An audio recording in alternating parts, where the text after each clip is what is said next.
Effective communication is the cornerstone of success in every area of life, personal, professional, and beyond. Yet, it's a skill many of us take for granted or fail to develop fully. The way we communicate shapes our relationships, influences how others perceive us, and determines the quality of our interactions. But communication isn't just about speaking clearly or getting our message across. It's about understanding others, listening actively, and knowing how to respond in ways that foster connection, trust, and mutual respect. In this book, we'll explore the art of effective communication and how mastering it can unlock opportunities you never thought possible. Whether you're navigating complex conversations with a colleague, strengthening your relationships with family and friends, or learning how to present yourself confidently in any setting, the principles we'll cover will equip you with the tools to communicate with purpose, clarity, and influence.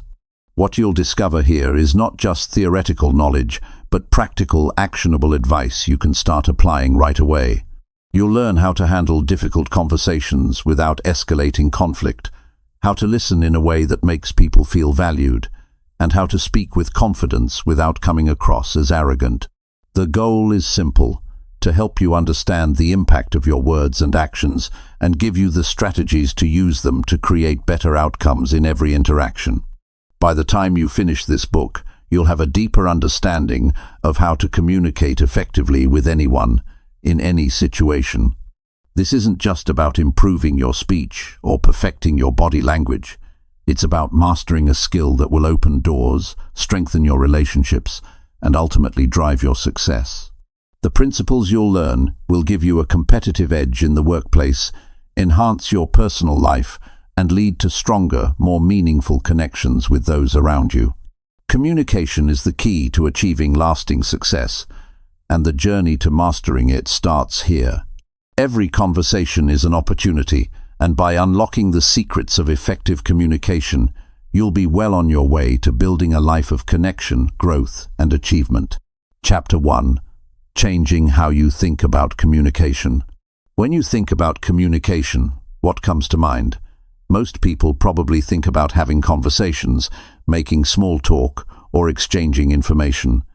But the truth is, communication is much more than just talking. It's the way we connect with the world around us, the way we form relationships, the way we solve problems, and even the way we shape our lives.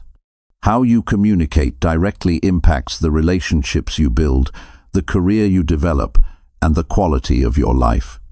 Yet, so many of us go through life thinking communication is just about sending messages back and forth. We speak to be heard, we listen to respond, but rarely do we stop and think about the deeper purpose behind it all. Changing how you think about communication can be the key to transforming not just your conversations, but your entire approach to connecting with others. Think about it for a second. Every time you communicate with someone, you're creating a moment that could strengthen or weaken your relationship. Whether it's with a friend, a family member, a colleague, or even a stranger, your words, actions, and the way you carry yourself all have an impact.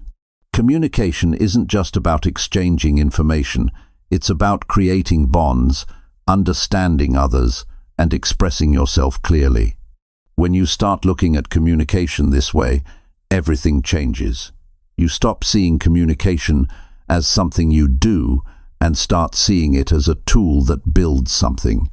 You begin to understand that your words, tone, body language, and even your silence are powerful tools for creating connection, trust, and understanding. When you speak with intention, every conversation becomes an opportunity for deeper connection and growth. Consider how many times you've had a conversation where you walked away thinking, "I didn't really connect with that person," or "I didn't get my point across clearly," or maybe you've had times when someone else's words made you feel dismissed, misunderstood, or disconnected. We all have these experiences, but often we don't take the time to figure out why. What went wrong? And more importantly, how can we prevent it from happening again? Changing how you think about communication is the first step in becoming more effective in your conversations. It's about realizing that communication is not a one-way street. It's not just about getting your own point across. It's about creating a space where both sides feel heard, understood, and respected. Effective communication is a partnership between two or more people, and it requires active involvement, awareness, and care from everyone involved. In every conversation, the goal should not just be to talk, but to connect. Think about the people you enjoy talking to the most. They aren't necessarily the ones who talk the most or dominate the conversation. In fact, the best communicators are often the ones who listen the most. They know that communication isn't just about sharing your own thoughts. It's about understanding others and building a relationship of trust and respect. When you begin to shift your mindset to this new way of thinking about communication, you'll start to see conversations in a different light.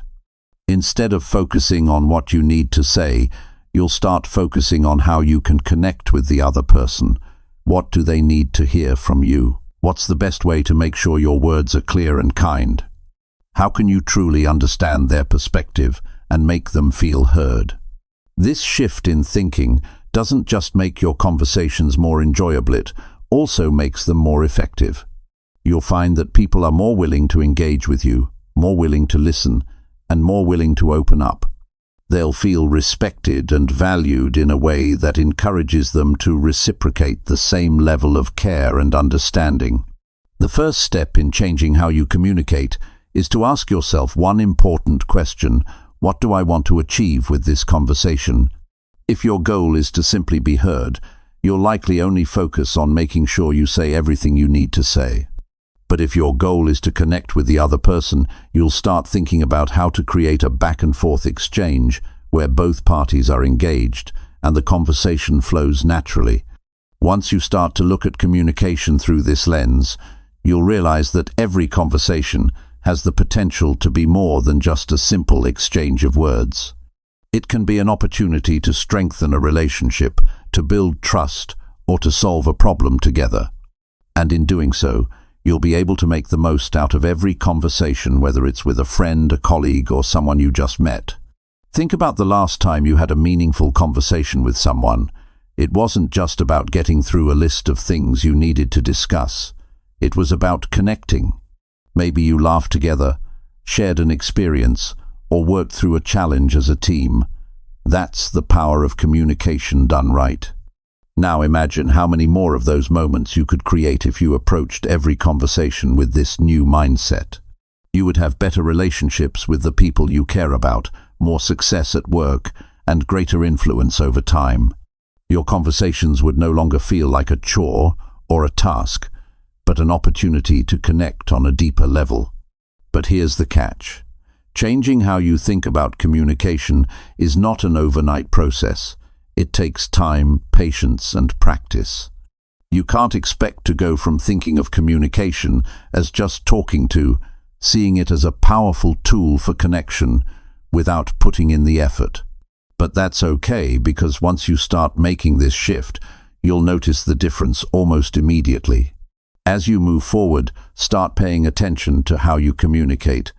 Are you really listening when others speak, or are you just waiting for your turn to talk? Are you being intentional about the words you choose, or are you just saying whatever comes to mind? Are you focused on connecting with the other person, or are you more concerned about getting your point across? By becoming more mindful of how you communicate, you can begin to practice being a better communicator, not just in the big moments, but in the everyday conversations that shape your relationships and your life. You'll find that the more you practice, the easier it gets. And before long, you'll have developed a new approach to communication that sets you up for success in every area of your life. Changing the way you think about communication isn't just about learning a new skill or technique. It's about adopting a mindset that transforms how you engage with others. It's about realizing that every conversation has the potential to be meaningful and impactful if you approach it with care, awareness, and a desire to truly connect. When you begin to communicate with this intention, you'll see how much more rewarding and successful your interactions will be. Ultimately, the way you think about communication affects everything. If you see it as an opportunity to connect, listen, and build trust, you'll find that your relationships improve, your career thrives, and your life becomes richer and more fulfilling. So, as you move forward, start to shift your mindset. Begin to see communication as the powerful tool it truly is. And with time, you'll become a more effective, empathetic, and confident communicator. Chapter 2. Listening to understand, not just respond. When we talk about listening, most people think of it as simply hearing the words someone says. It's an automatic response, a reflex. You hear sounds, you recognize words, and maybe you respond. But the truth is, listening is much more than that. Listening is an art, and the way we listen can completely change the outcome of any conversation. The way most people approach listening is with one goal in mind: to wait for their turn to speak. You listen just enough to catch the main points, then you jump in with your own thoughts. This kind of listening is transactional. You're not truly engaged in what the other person is saying. You're thinking about your own response while they're still talking. This is why so many conversations feel shallow and why misunderstandings happen so often. It's not because we don't care, but because we're not fully listening. Real listening, the kind that leads to better understanding and stronger relationships, is about being present. It's about focusing entirely on the person in front of you. It's not just about hearing their words, but also understanding the meaning behind them. When you listen to understand, you're not just waiting for your chance to talk. You're actually engaging with the person's thoughts and feelings. This is what makes a conversation meaningful. Imagine talking to someone who isn't just hearing your words, but is actively trying to understand the message you're trying to convey. They don't interrupt or finish your sentences for you. Instead, they lean in, make eye contact, and nod, showing they're really hearing you. Doesn't that make you feel like you matter, like what you're saying is important? That's the power of listening with intention. Listening to understand requires a shift in mindset. It means setting aside your own thoughts, opinions, and judgments long enough to fully take in what the other person is saying. You stop thinking about how you'll respond and start focusing on their words, their emotions, their perspective. This is harder than it sounds, especially in a world where distractions are everywhere. But when you make the effort to truly listen, you're telling the other person, "I care about what you have to say." This alone can change the entire tone of a conversation. You don't need to be an expert to listen better. It's a skill that anyone can develop, and it starts with being more mindful of your own tendencies. Do you find yourself interrupting? Do you finish other people's sentences? Do you zone out when someone is talking for a long time? These are all signs that you may be listening to respond, not to understand. The first step is to become aware of how you listen. Think about the last conversation you had where you felt truly heard. Maybe it was with a close friend, a family member, or even a colleague. How did that make you feel? Likely, it made you feel valued and respected. And the truth is, people respond well to that kind of attention. When you truly listen to someone, they're more likely to trust you, share more openly, and engage more deeply in the conversation. One of the most powerful things you can do to improve your listening skills is to remove distractions. In today's world, distractions are everywhere: phones, computers, noise, thoughts about the future. It's easy to be physically present in a conversation but mentally elsewhere. When you're having a conversation with someone, put down your phone, turn off the television, and focus completely on the person in front of you. This simple act shows that you care about what they're saying. Sometimes, listening means giving someone the space to speak without interrupting, even if it feels uncomfortable. Pauses in conversation can feel awkward, but they're important. They allow the person speaking to gather their thoughts, and they give you the chance to process what's been said. Instead of rushing to fill the silence with your own words, take a moment to reflect on what you've heard. When you give someone that kind of attention, they feel valued. And it's in these moments of thoughtful listening that deeper connections are built. It's also important to listen with empathy. Empathy is the ability to understand and share the feelings of another person. It's one thing to hear someone's words, it's another to understand how they feel while saying them. Maybe someone is frustrated, sad, or excited.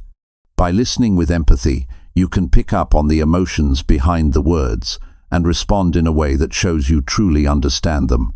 Have you ever had a conversation where you're speaking about something personal and the other person seems completely disconnected? They might nod their head, but you can tell they're not really hearing you. It's frustrating, right? It's because they're not listening with empathy. They're not tuned into your emotions, and as a result, the connection between you starts to fade. On the other hand, when someone listens with empathy, it's like they're right there with you, feeling what you feel. It builds trust and strengthens the relationship. Another aspect of listening is being patient. We often have a tendency to want to fix problems or offer solutions as soon as someone starts speaking. But sometimes people don't need solutions, they just need to be heard. When someone is sharing a problem with you, try to resist the urge to immediately jump in with advice. Instead, focus on listening to their feelings and offering your support by simply being present. Sometimes, the most powerful thing you can do is just listen. Effective listening also involves asking the right questions. When you listen to understand, you can ask questions that encourage deeper conversation and help clarify the other person's point of view. It's not about interrogation, it's about showing genuine interest in what they're saying. Questions like, "How did that make you feel?" or "Can you tell me more about that?" open the door for deeper discussion and show that you're fully engaged in the conversation.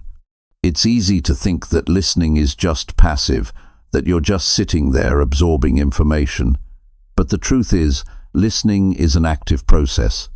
It requires your full attention and a willingness to engage. You can't listen to understand if your mind is wandering or if you're already thinking about the next thing you're going to say. It requires discipline and a commitment to truly connect with the person you're talking to. When you listen with intention, you're not just hearing words, you're understanding the person behind those words. Listening to understand also improves your ability to communicate effectively. When you take the time to fully understand someone's point of view, it becomes much easier to respond in a way that's thoughtful and considerate. You can build on what they've said instead of jumping to conclusions or offering irrelevant responses. This makes conversations more productive, less frustrating, and more enjoyable for everyone involved. The power of listening goes beyond just improving conversations. It can also change the way people see you. When you consistently listen with empathy, attention, and care, people begin to trust you more. They'll feel heard and understood, and this leads to stronger relationships, whether personal or professional.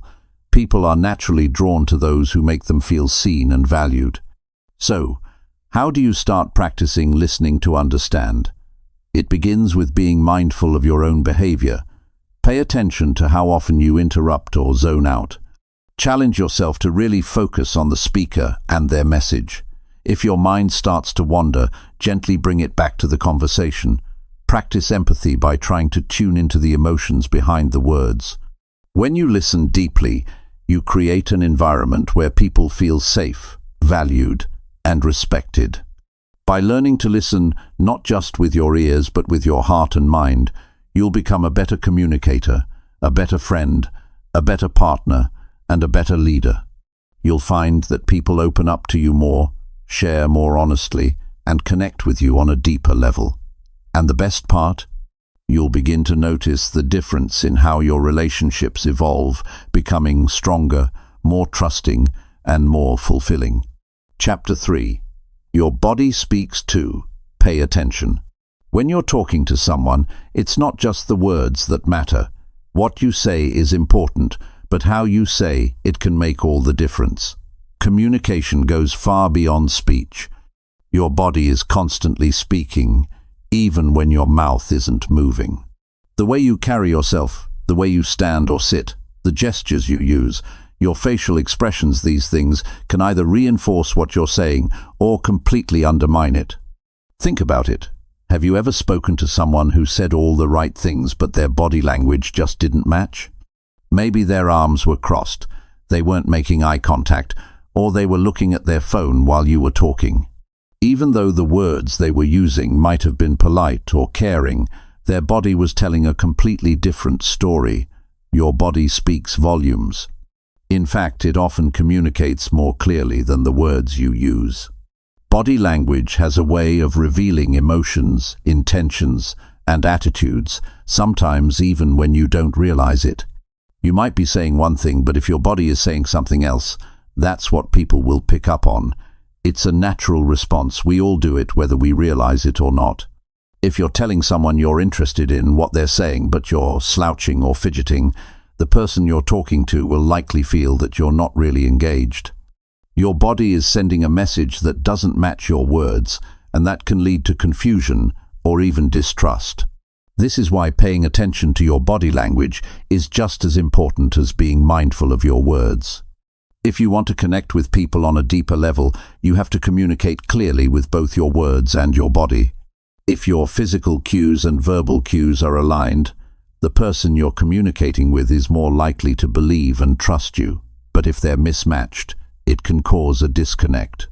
You might say, "I'm fine," but if your posture is tense and your arms are crossed, it's pretty obvious that you're not fine. People tend to trust body language over words because it's harder to fake. The first thing to understand about body language is that it's often unconscious. Most of us don't think about it until we're in a situation where we need to be more aware of it. But once you start paying attention, you'll begin to notice that your body is always speaking. Whether you're sitting in a meeting, having a casual conversation with a friend, or interacting with a stranger, your body is sending signals. For example, eye contact is one of the most important forms of nonverbal communication. When you look someone in the eye, you're not just acknowledging them, you're showing that you're present, engaged, and interested. Avoiding eye contact, on the other hand, can come across as evasive or disinterested. If you're nervous, you might find yourself looking away, but consciously making the effort to maintain eye contact can help you come across as more confident and sincere. It's a small adjustment, but it can make a huge difference in how you're perceived. Another key element of body language is posture. The way you carry yourself tells a lot about your emotional state and attitude. If you're standing tall with your shoulders back and your head held high, you naturally project confidence. People are more likely to take you seriously, and you'll feel more confident too. But if you're slouching or hunched over, you might come across as insecure or disengaged. When you're in a conversation, try to stand or sit up straight. It not only makes you look more open and confident, but it also helps you feel more focused and engaged in the discussion. Your hands can also be a powerful tool in communication. How often do you find yourself using your hands to emphasize what you're saying? Hand gestures can help reinforce your words, making your message more memorable and clear. But, like anything else, too much can be distracting. For example, if you're gesturing constantly while speaking, it might make you seem nervous or like you're trying too hard to communicate something. On the flip side, keeping your hands still can sometimes come across as stiff or overly formal. The key is finding balance. Use your hands to help tell your story, but don't let them overshadow your words. Facial expressions also play a huge role in communication. Think about how often your face gives away your emotions without you even realizing it. A smile can put someone at ease and convey warmth, while a furrowed brow can signal confusion or concern. When someone is talking to you, your facial expressions should align with what they're saying. If they're sharing something happy or exciting, a smile or raised eyebrows can show that you're engaged and happy for them. If the conversation takes a more serious turn, your facial expressions should shift accordingly. Your face is one of the first things people read to understand how you feel about a conversation. Even things like your tone of voice and breathing patterns are part of your body language. The way you speak, whether it's fast and rushed or slow and deliberate, can signal your mood or level of engagement. If your voice is high-pitched and shaky, People might perceive you as nervous or uncertain. If you speak slowly and calmly, you'll likely come across as more confident and in control. Your breath, too, can communicate a lot about your emotions. If you're calm and collected, your breathing will be steady, but if you're stressed or anxious, your breath might become shallow or rapid. Be mindful of your tone and pace. They can help you convey a sense of calm and confidence. Body language also includes how you physically position yourself in a conversation. Proximity and personal space matter. If you stand too close to someone, they may feel uncomfortable, like you're invading their space. But if you stand too far away, you might seem distant or uninterested. Finding the right distance depends on the context and the relationship you have with the person, but generally speaking, respecting people's personal space shows that you care about their comfort. If you're aware of your body language, you can adjust it to make sure it matches your words and intentions. This helps others feel more at ease and creates a more authentic connection. And it's not just about looking confident or engaged, it's about truly being engaged in the conversation.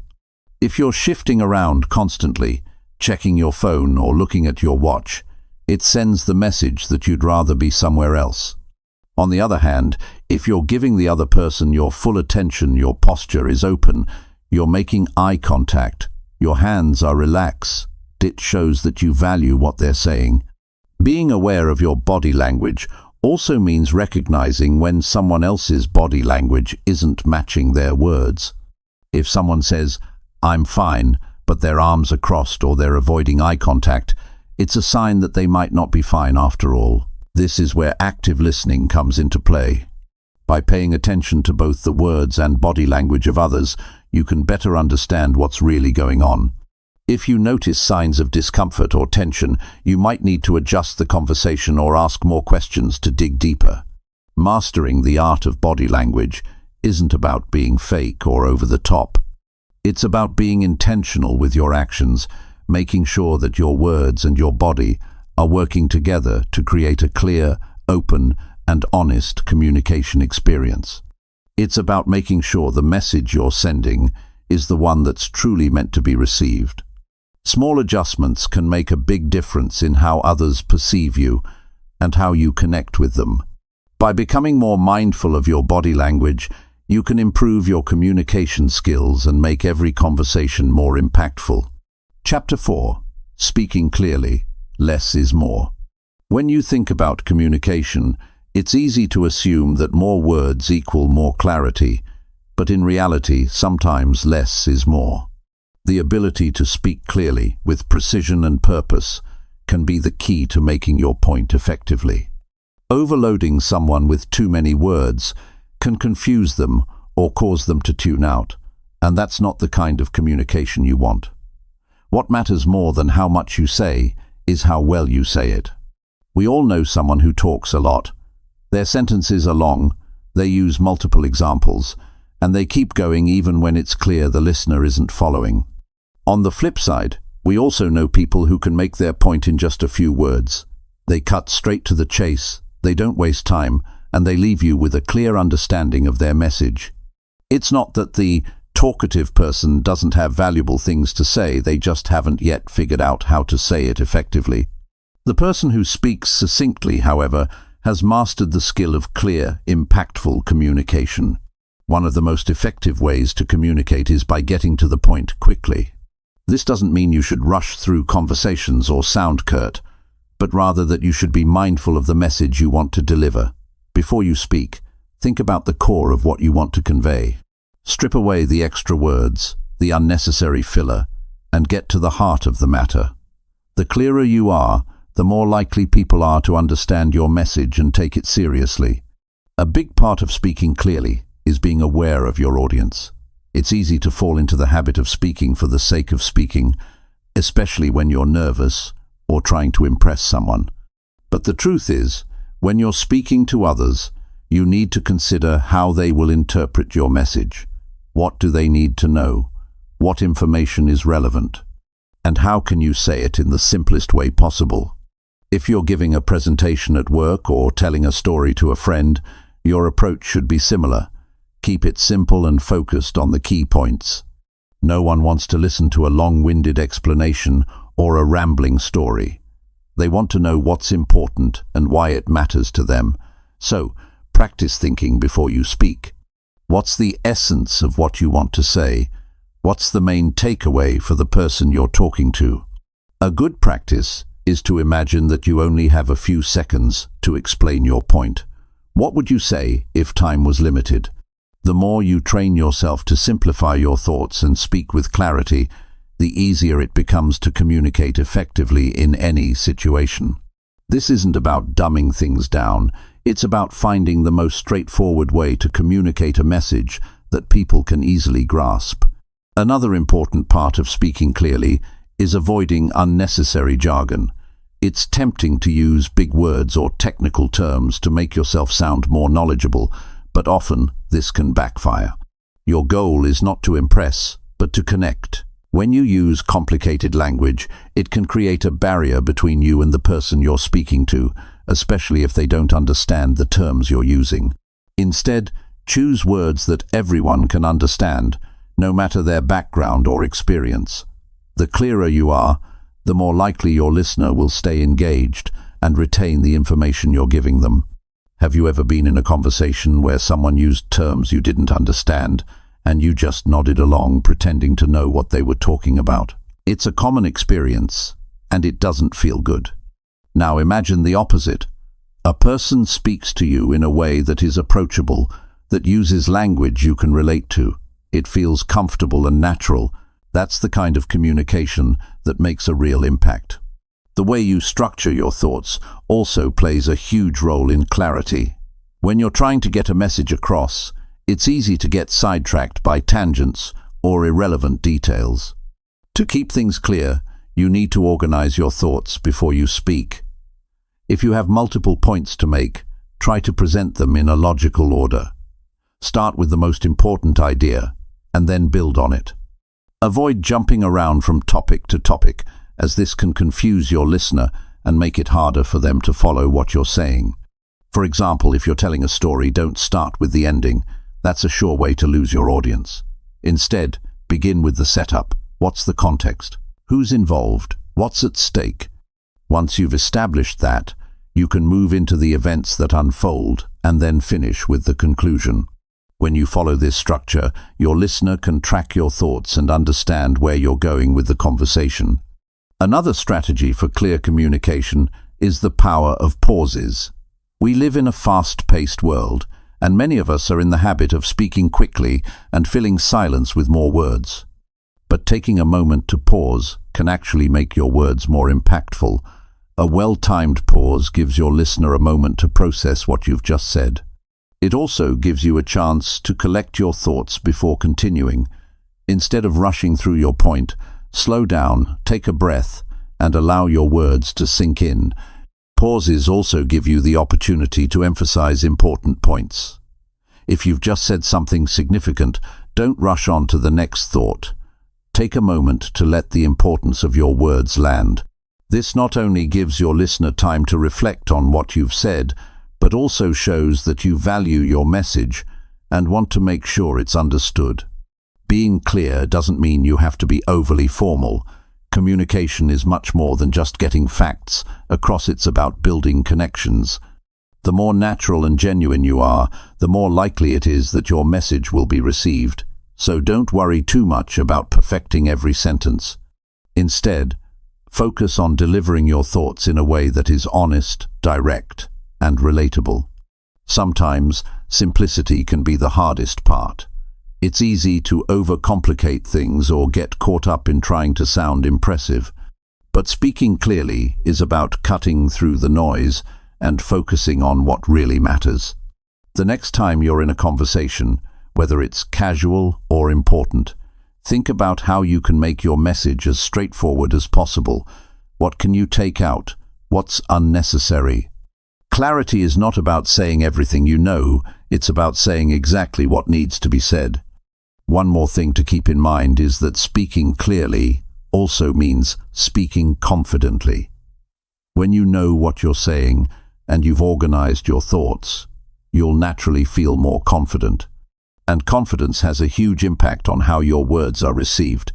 If you're unsure of yourself, your listener might also feel unsure. But if you speak with assurance, even if it's just by being clear and concise, your message will have more weight. The key to effective communication lies in understanding that less really is more. You don't have to say everything to get your point across. When you speak clearly, with purpose and focus, you not only make it easier for others to understand you, but you also show respect for their time and attention. Whether you're having a casual conversation or delivering a serious message, the ability to speak with clarity can be the difference between being heard and being ignored. So the next time you speak, ask yourself, what's the main idea here? What's the simplest way to say it? When you start answering these questions, you'll find that communication becomes not only more effective, but also more enjoyable. Chapter 5. Handling tough talks without the drama. Difficult conversations are a part of life, whether you're dealing with a disagreement at work, a tough talk with a friend, or a challenging discussion with a loved one. These moments can be uncomfortable, and if handled poorly, they can quickly escalate into something more stressful than it needs to be. But the ability to manage tough conversations effectively is a skill that can transform relationships, both personally and professionally. It's not about avoiding difficult topics. It's about approaching them in a way that promotes understanding, respect, and resolution. The first thing to remember when you're facing a tough conversation is that your mindset matters. If you enter the conversation with the assumption that it's going to be an argument or that the other person will get defensive, it's almost guaranteed that things will go poorly. But if you go in with an open mind, willing to listen and willing to find common ground, the outcome can be very different. The way you frame the conversation in your mind is the first step in how it will unfold. Before you even start the conversation, take a moment to consider the perspective of the other person. What might they be feeling? Why are they reacting the way they are? We often approach tough conversations from our own point of view, assuming that we are right and the other person is wrong. But this can close us off from understanding the true issue. If you make an effort to approach the situation with empathy and an understanding of the other person's perspective, you can significantly reduce the tension and increase the chances of finding a solution. In any tough conversation, it's important to stay calm and composed. When emotions run high, it can be easy to raise your voice, interrupt, or say things you don't really mean. But reacting emotionally only fuels the fire. Instead, take a deep breath and make an effort to keep your emotions in check. If you feel yourself getting angry or upset, give yourself a moment to calm down before you respond. It's not about suppressing your feelings, but rather about taking control of how you express them. This helps keep the conversation from spiraling out of control. When it's time to speak, be clear about your intentions. What do you hope to achieve from this conversation? Are you trying to find a solution? Are you seeking understanding or simply expressing your feelings? By knowing what you want to accomplish, you can steer the conversation in the right direction and keep it productive. If you don't have a clear sense of your goals, you might find yourself talking in circles or going off topic. Stay focused on the key points and don't let the conversation drift into unnecessary areas. Another important strategy when managing tough conversations is avoiding blame and accusations. It's easy to fall into the trap of pointing fingers and accusing the other person of wrongdoing, but this only puts them on the defensive. Instead of saying, "You always do this," try to focus on how the situation makes you feel. For example, instead of accusing someone of being selfish, you could say, "I feel hurt when I'm not included in plans." By taking ownership of your feelings and framing the conversation in terms of your experiences, you make it easier for the other person to listen without feeling attacked. Use I statements instead of you statements. This simple shift in language makes a huge difference. When you say, "You never listen to me," it sounds accusatory and likely to make the other person feel defensive. But when you say, "I feel unheard when I try to talk," it expresses your feelings without attacking the other person. This approach fosters empathy and opens the door for a more productive discussion. Listening is equally important during difficult conversations.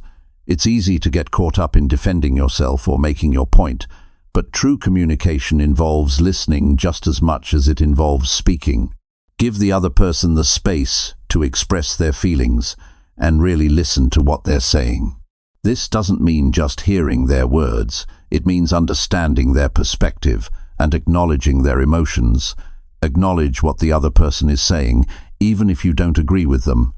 You don't have to agree with everything to have a meaningful conversation, but acknowledging their feelings shows respect. Another key to managing tough conversations is staying solution-focused. It's easy to get stuck in the past and dwell on what went wrong, but this doesn't help anyone move forward. Instead of rehashing old arguments, focus on how you can move forward. What changes can you both make to improve the situation? What actions can be taken to prevent a similar issue from happening again? Keeping the conversation centered on solutions helps create a sense of progress and shows that you are both interested in resolving the issue rather than just airing grievances.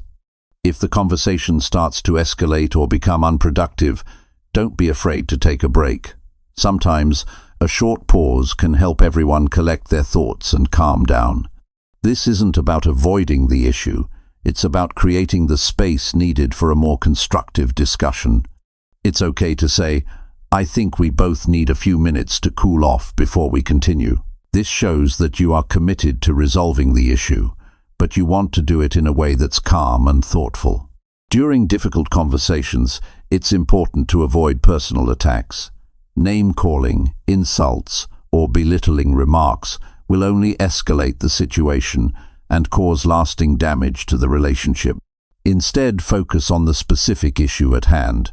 Keep the conversation respectful, even if you're upset. By addressing the problem, not the person, you maintain a level of professionalism and emotional intelligence that allows both parties to stay calm and productive. Don't forget to acknowledge the other person's perspective, even if you don't agree with it.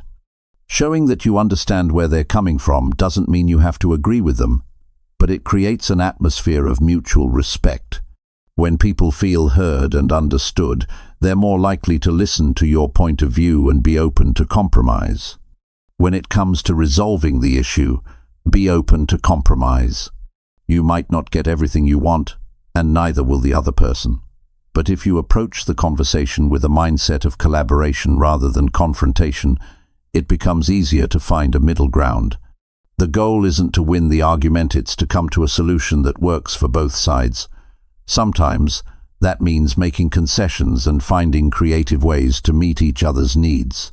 Once the conversation is over, it's important to follow through on your promises. If you've agreed on a course of action or made commitments during the discussion, make sure you honor them. This builds trust and shows that you are serious about making positive changes. Following through is just as important as having the conversation in the first place, because it proves that the conversation wasn't just words, it was a step toward improving the relationship. Difficult conversations don't have to be destructive. In fact, they can be an opportunity for growth, understanding, and connection. By staying calm, listening actively, and focusing on solutions, you can turn even the toughest talks into moments of progress. Every tough conversation is a chance to strengthen your communication skills and build stronger, more resilient relationships. It's about being open, honest, and willing to work through challenges together. When you approach these situations with the right mindset and the right tools, you'll find that they become easier to navigate and more productive in the long run. Chapter 6. Putting yourself in others' shoes. Empathy isn't just a nice-to-have skill in communication, it's a vital one. If you want to really connect with others, especially when you're dealing with difficult or complex situations, the ability to put yourself in someone else's shoes is invaluable. Understanding where someone is coming from, seeing things through their eyes, and truly hearing them can create a bond that fosters trust, respect, and better relationships. This isn't always easy, but when you learn how to do it effectively, It can transform the way you communicate and interact with others. When you think about empathy, it's more than just feeling bad when someone else is upset. It's about actively trying to understand their feelings, thoughts, and perspective, and responding in a way that acknowledges their experience. Sometimes, it's not even about offering solutions. Sometimes, it's about listening without judgment and allowing the other person to feel heard and validated. Empathy is not about agreeing with everything the other person says or does, but about understanding their emotions and viewpoints, even when they differ from your own. One of the first steps in being more empathetic is taking the time to listen, not just listening to respond, but truly listening to understand. So often, when we're having a conversation, we're already thinking about what we're going to say next. We're so focused on crafting our response that we miss the full depth of what the other person is saying. This can lead to misunderstandings or frustration because the other person may feel that they weren't really heard. Empathetic listening means giving the speaker your full attention, letting them express themselves without interruptions, and focusing entirely on their words. It's about being present in the moment and making the other person feel like their thoughts and feelings are important. When you listen with empathy, it's also crucial to pay attention to non-verbal cues. Sometimes what's left unsaid speaks louder than words. A person's tone of voice, body language, and facial expressions can tell you a lot about how they're feeling. Are they tense, nervous, frustrated? By noticing these cues, you can get a better sense of what the person may be experiencing internally, even if they're not directly saying it. This can help you respond in a way that is more attuned to their emotions and more supportive in nature. It's also important to ask questions that show you're genuinely interested in understanding their point of view. Don't make assumptions. Instead of jumping in with your own ideas or advice, try asking open-ended questions that encourage the other person to share more. Questions like, "How did that make you feel?" Or, "What was going through your mind when that happened?" Invite the person to open up and give you a deeper insight into their thoughts.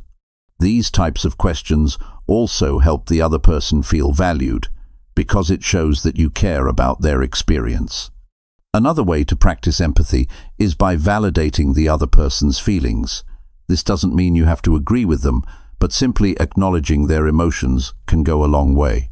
For example, if someone is upset about something, saying something like, "I can see why you'd feel that way," or "That must be really tough for you," shows that you're recognizing their emotional state and not dismissing it. When someone feels validated, they're more likely to open up and continue the conversation in a productive way. It also helps to reduce the emotional tension that can arise in difficult discussions, because it creates a safe space where feelings are acknowledged instead of ignored or minimized. In some situations, people may not want you to fix their problems. They may just want to be heard, to feel understood. Offering advice too quickly can sometimes be counterproductive, especially if the other person just needs to vent or process their emotions. Instead of jumping straight into problem-solving mode, try simply acknowledging what they're saying and expressing understanding. You might say something like, "I can't imagine how hard that must be for you," or "That sounds really challenging." This allows the person to feel supported without immediately feeling the pressure of having to fix the situation. Empathy also requires a degree of patience. Not everyone is going to open up right away, and sometimes people need time to express themselves. They might not have the right words, or they might be afraid of being judged. By giving them the space they need and showing that you're willing to listen without rushing them, you help build a sense of trust. Patience also helps you avoid jumping to conclusions or reacting too quickly. Often, people just need a moment to articulate their feelings, and with empathy, you can be the person who helps them feel comfortable doing that. There are times, of course, when empathy can be challenging. If you're dealing with someone who is angry, defensive, or upset, it can be easy to slip into a defensive mode yourself. But responding to anger with more anger or defensiveness will only escalate the situation. Instead, try to remain calm Acknowledge their emotions and let them know that you're open to understanding what's behind their frustration. This can help de-escalate the situation and create a more constructive dialogue.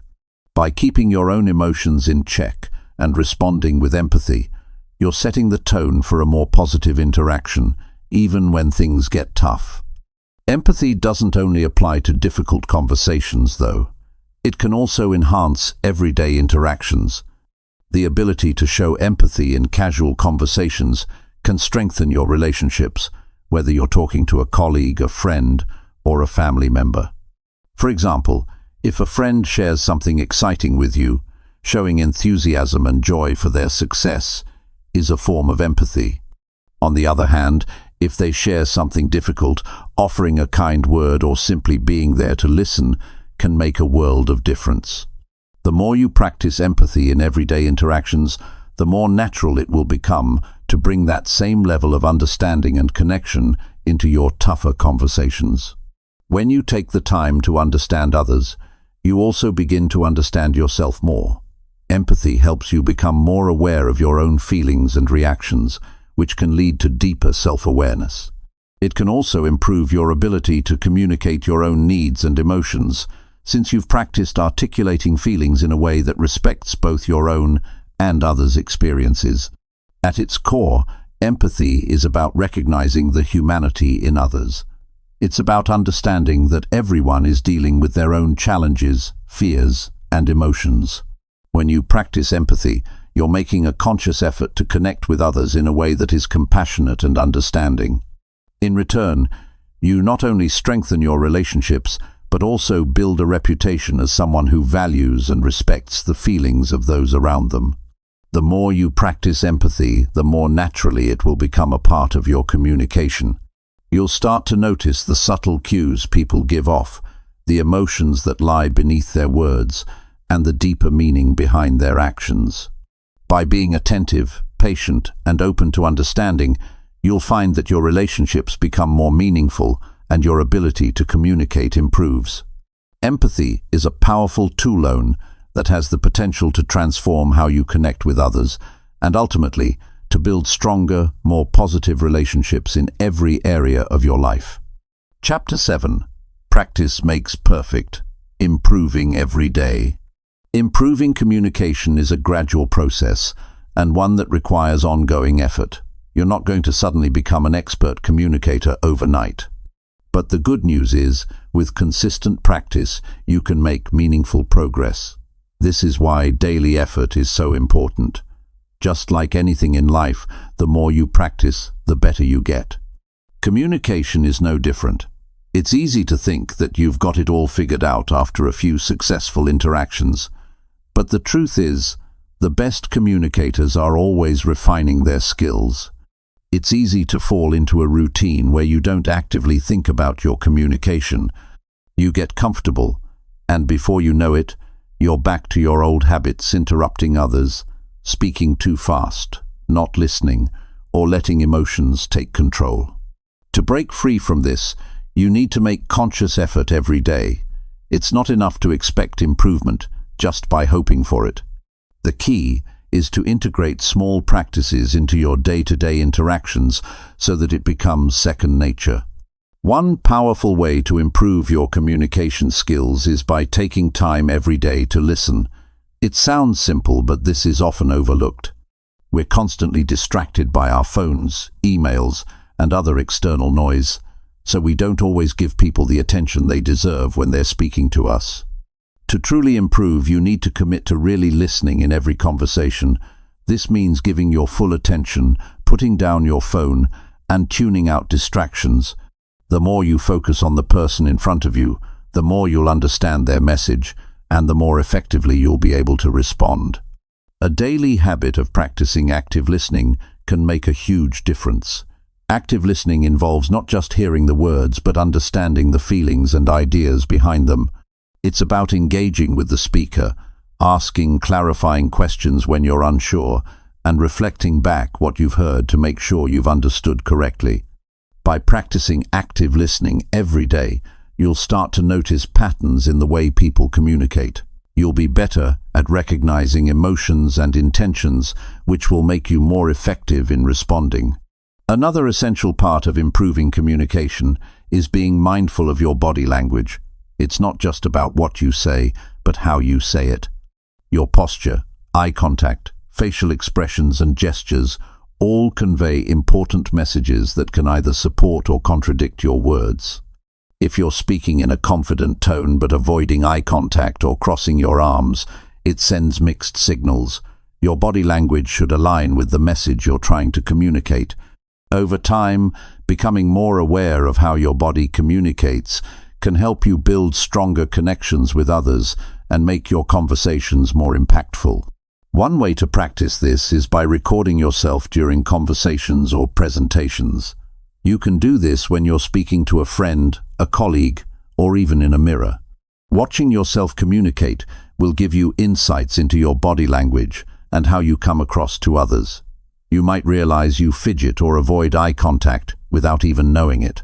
Once you identify these habits, you can start working to improve them. The more you become aware of your nonverbal cues, the more confident and authentic your communication will be. Another key element of improvement is gaining feedback from others. The people around you, friends, family, colleagues, can be valuable sources of insight into your communication style. Sometimes we don't realize our own communication flaws because we're too close to the situation. Asking for feedback can help you identify areas for improvement that you might not notice on your own.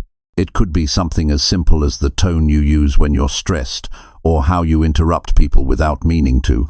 Ask others for honest input on how you come across in conversations and use their feedback to refine your skills.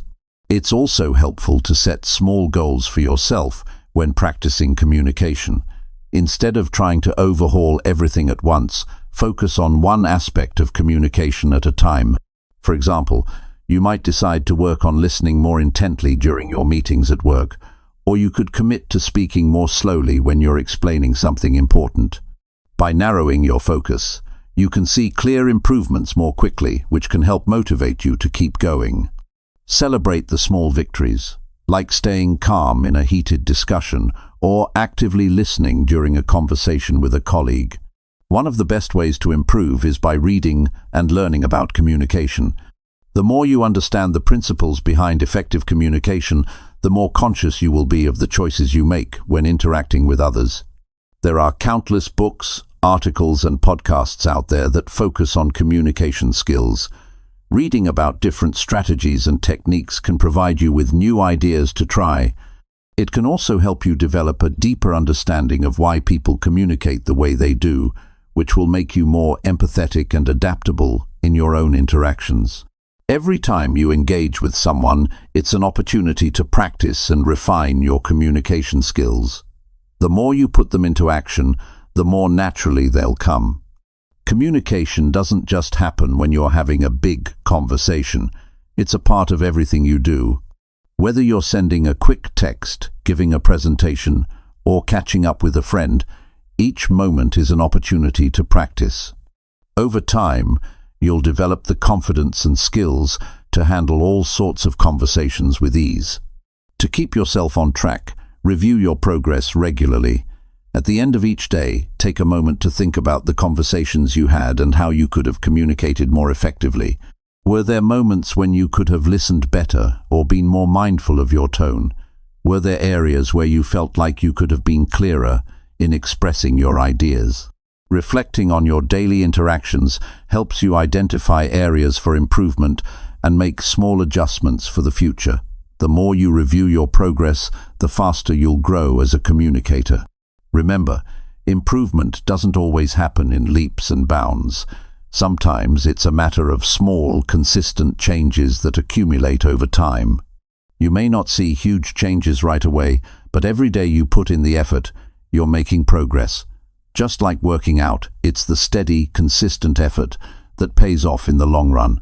So don't get discouraged if you don't notice drastic changes immediately. Keep practicing, stay patient with yourself, and trust that the work you put in today will pay off tomorrow. The journey to better communication is a lifelong process. It's not something you can master, and then stop practicing. The best communicators continue to learn, grow, and refine their skills throughout their lives. So make it a daily habit. Engage fully in every conversation, listen attentively, be mindful of how you're presenting yourself, and continue seeking feedback from those around you. Over time, these small efforts will add up and make you a more confident, effective communicator. And when you communicate better, you'll notice that your relationships, both personal and professional, will grow stronger and more meaningful as a result. Chapter 8. Be yourself. Authentic communication wins. When it comes to communication, one of the most powerful things you can do is be yourself. Authenticity is key. If you're trying to communicate in a way that feels forced or doesn't align with who you are, people can sense that, and when they do, it creates a disconnect. Whether you're speaking with friends, family, co-workers, or even strangers, the more authentic you are, the more effective your communication will be. It's that simple. But being yourself isn't always easy, especially when you feel pressure to fit in or to present a certain image. It's natural to want to impress others, to speak in a way that makes you seem smarter or more put together, or to sound like someone you admire. But trying to be someone else or pretending to know more than you do only leads to confusion and a lack of genuine connection. It's not sustainable. If you want your conversations to be meaningful, they need to be real. They need to come from a place of honesty and openness. Authenticity in communication isn't just about being true to yourself. It's about being vulnerable. Being real means showing up as you are, flaws and all, without trying to hide behind a facade. It's okay to admit when you don't know something, or when you're confused. It's okay to express uncertainty or to ask questions. In fact, people often appreciate it when you're willing to be vulnerable and admit your limitations. It makes you more relatable. When you're authentic, you're giving others the permission to be authentic too. You create a space for openness and honesty that allows for deeper, more genuine connections. In the process of becoming more authentic, it's important to acknowledge the difference between being yourself and being selfish. Authentic communication doesn't mean saying whatever comes to mind without consideration for the other person's feelings. It's about sharing your thoughts and feelings honestly, but in a way that respects others. Being yourself doesn't mean disregarding someone else's perspective or dominating the conversation. It means expressing yourself in a way that is clear, respectful, and considerate. Communication is a two-way street. The goal isn't just to express your own thoughts, but also to listen and understand the other person's. Being authentic also involves being transparent. You don't have to hide your intentions, your beliefs, or your values. When you speak from a place of honesty, your words carry more weight. People trust you more when they know you're being straight with them. This doesn't mean that you should say everything that comes to your mind sometimes. Discretion is necessary, but it does mean being true to your feelings and thoughts. If you're feeling frustrated or excited, let that show. If you're uncertain, say so. Let your emotions inform your communication in a way that feels natural and real. You may find that at first, being truly authentic feels uncomfortable. It can feel risky, especially if you're used to filtering yourself or putting on a certain persona. But over time, the more you practice being authentic, the more comfortable it will become. When you start speaking in a way that is true to who you are, your confidence grows. And the more you communicate from a place of authenticity, the easier it becomes to build trust with others. People will start to appreciate your honesty and clarity. They'll feel like they know the real you, and that connection will deepen. One of the most significant benefits of authentic communication is that it leads to stronger relationships.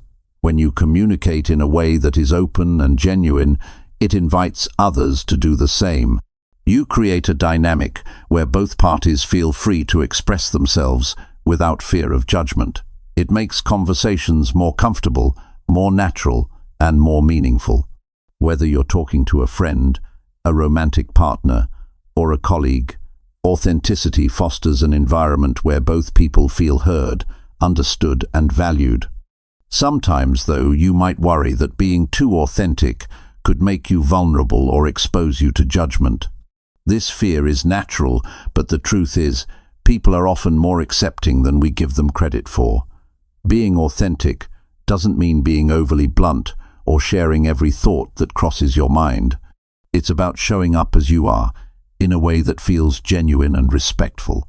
When you show up as your authentic self, you're actually allowing others the space to do the same. Vulnerability can lead to deeper connection, not less. It shows that you trust the other person and value the relationship enough to be real with them. There's also the idea that authenticity comes with a certain courage. It's not always easy to speak your truth, especially if it goes against the norm or if you fear judgment. But the more you practice being yourself, the more natural it becomes. It takes courage to share your thoughts, especially when you're unsure of how they will be received. But once you realize that true connection comes from honesty and openness, it becomes easier to embrace that courage. The strength you gain from being true to yourself is unmatched.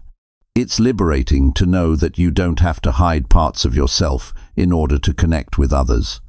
Authentic communication also means understanding your values and communicating them clearly. When you understand what matters to you, you can communicate more effectively because you won't be swayed by outside pressures. Knowing your own values gives you clarity in conversations and helps you avoid getting lost in others' expectations. It's about standing firm in what you believe while also being open to hearing and understanding others' perspectives. When you're grounded in your values, your communication has direction, and it's easier to communicate with integrity. Being yourself also helps you stay consistent in your communication. When you're authentic, there's no need for confusion. You're not pretending to be someone you're not, so your words match your actions. This creates consistency, and consistency builds trust. People can rely on you to be the same person every time they interact with you. This reliability strengthens relationships, whether it's in your personal life or at work. At the same time, there's a balance to be found. You can be authentic without being abrasive. Being yourself doesn't mean disregarding the social context or ignoring the feelings of others. It's about being aware of the situation and adapting when necessary. Sometimes being authentic means showing restraint or being tactful. It doesn't mean you say everything on your mind, but it does mean that what you do say is true to who you are and aligned with your values. The more authentic you are, the easier it will be to have meaningful conversations. People will respect you more because you're not putting on an act, and they'll feel more comfortable around you. This fosters a deeper level of trust and connection, and in turn, it leads to better communication because both sides are coming to the table with a sense of openness and honesty. Over time, you'll see that when you communicate from a place of authenticity, the rewards are clear. You'll build stronger, more genuine relationships with others. Your conversations will be more fulfilling because they'll be rooted in truth. And most importantly, you'll feel a sense of peace because you know you're being true to yourself and to those around you. Authenticity in communication doesn't just make you a better communicator, it makes you a better person too. Chapter 9. Speaking with confidence, not arrogance. When you're in a conversation, how you present yourself speaks just as loudly as the words you say. Confidence in communication isn't about being the loudest person in the room or dominating the conversation. It's not about pretending you know everything or coming across as an expert when you're not. True confidence in communication comes from being clear, composed, and comfortable with what you're saying. It's about owning your words and your message without overcompensating or feeling the need to impress. A confident communicator doesn't fumble through their thoughts or try to hide uncertainty. They embrace their ideas and express them clearly. The key to speaking with confidence is knowing that your thoughts and opinions are valid, even if they don't align with others. Confidence comes from within. It's an inner belief in your ability to communicate effectively, regardless of the situation. Whether you're speaking to a friend, a colleague, or an audience, you need to believe that what you have to say matters. One of the easiest ways to convey confidence is through your tone of voice. The way you say something can completely change how it's received. If you speak too quickly or with hesitation, it can make you seem uncertain. But when you speak slowly, with purpose and clarity, your words carry more weight.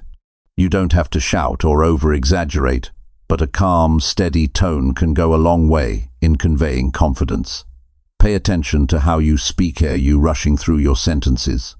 Are you soft-spoken to the point of being hard to hear?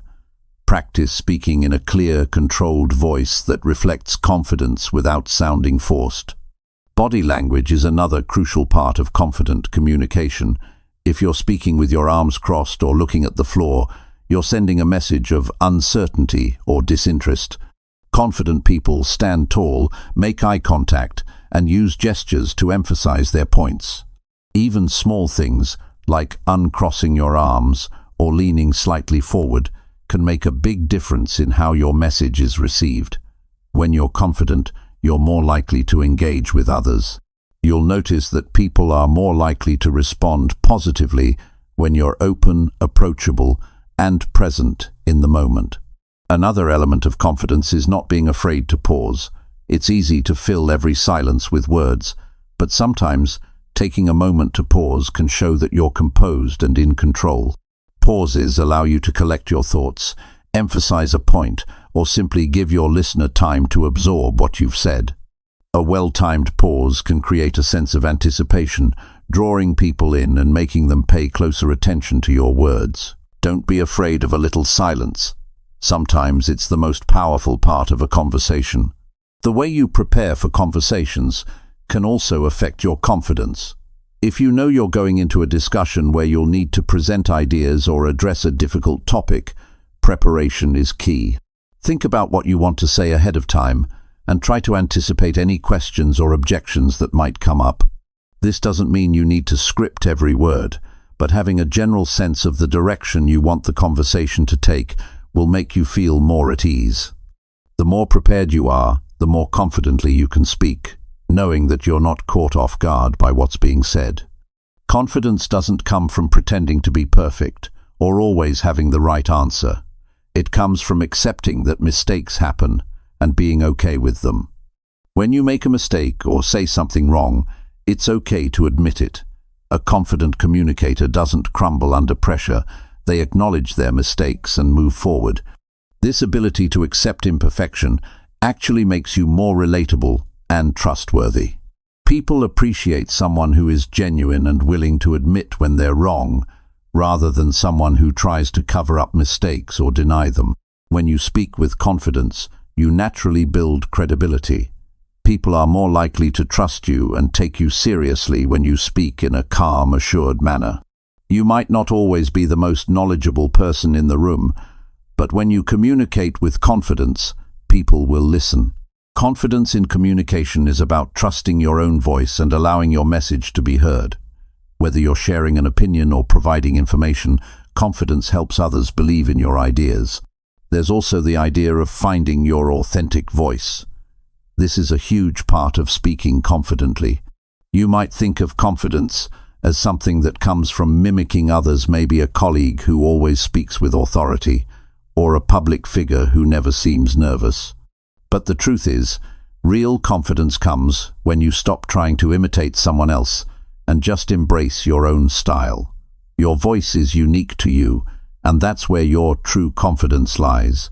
When you speak in a way that feels natural to you, your confidence will shine through, and your message will resonate more. Sometimes people get the idea that confidence means being assertive all the time, always pushing your ideas, always standing your ground. But confident communication doesn't mean being aggressive or domineering. It's about assertiveness without aggression, knowing what you want to say and expressing it clearly, while still respecting others' viewpoints. It's about stating your thoughts with assurance, without overpowering others in the conversation. Confidence isn't about winning an argument or proving someone else wrong. It's about expressing your thoughts with clarity and conviction while still being open to dialogue. If you struggle with confidence in certain situations, such as public speaking or giving presentations, you can improve over time by practicing. Start small, whether it's speaking up in a meeting or voicing your opinion in a casual conversation. Gradually, these small acts of speaking confidently will build up, and you'll notice that you're more comfortable in higher stakes situations as well. Public speaking, for example, is something most people find intimidating at first, but it becomes easier with repetition. The more you put yourself in situations where you need to speak, the more your confidence will grow. You can also work on confidence in non-verbal communication. Much of how you communicate is not through your words, but through your body language, facial expressions, and the energy you bring to the room. Even the way you walk into a room or how you make eye contact can communicate confidence. It's not just about what you say, it's about how you present yourself. The more you are mindful of these non-verbal cues, the more confident you'll appear to others, which in turn will make you feel more confident inside. Confidence in communication isn't something that comes automatically for everyone, and it's not something that can be forced. But the more you practice, the easier it becomes. Confidence grows with each interaction. It comes from feeling comfortable in your own skin and embracing your own voice. It's about trusting that what you have to say matters and that you deserve to be heard. You don't have to be the loudest person in the room or the one who has all the answers. True confidence comes from owning your words, expressing them clearly, and allowing others to hear your thoughts without fear or hesitation. Over time, as you continue to practice confident communication, you'll start to see it transform your relationships, both personally and professionally. People will respond to you differently when they sense your confidence. You'll be able to navigate tough conversations with ease, express your ideas more clearly, and connect with others on a deeper level. Confidence, when expressed authentically, becomes a powerful tool for creating stronger, more meaningful connections. And the more confident you are in your ability to communicate, the more you'll see your life and relationships thrive. Chapter 10. Communicating in the digital world. Communication in the digital world is a whole different ballgame. Gone are the days when face-to-face conversations were the norm. Today, much of our communication happens through text messages, emails, social media posts, and even video calls. While these platforms offer us incredible opportunities to connect with others, they also come with their own set of challenges. Understanding how to communicate effectively in this digital space is essential, and it requires a shift in mindset and approach. One of the biggest differences between in-person communication and digital communication is the lack of non-verbal cues.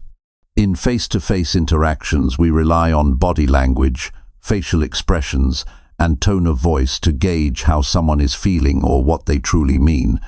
In digital communication, all of that is stripped away. A simple message or email can be misinterpreted because there's no way to tell if the other person is smiling, laughing, or rolling their eyes. This can lead to misunderstandings, conflicts, and frustration, especially when the tone or intent behind a message isn't clear. The key to effective communication in the digital world is to be extra careful with your words. Without the benefit of facial expressions or body language, the way you phrase things becomes even more important. What might come across as casual or light-hearted in person can sound rude or dismissive in a text or email. This is why it's so important to think about the tone of your messages before hitting send. Ask yourself, how might this be perceived by the person on the other end? Am I being clear and respectful? Do my words reflect my true intent? Taking a moment to reflect on your message before sending it can save you from unnecessary misunderstandings.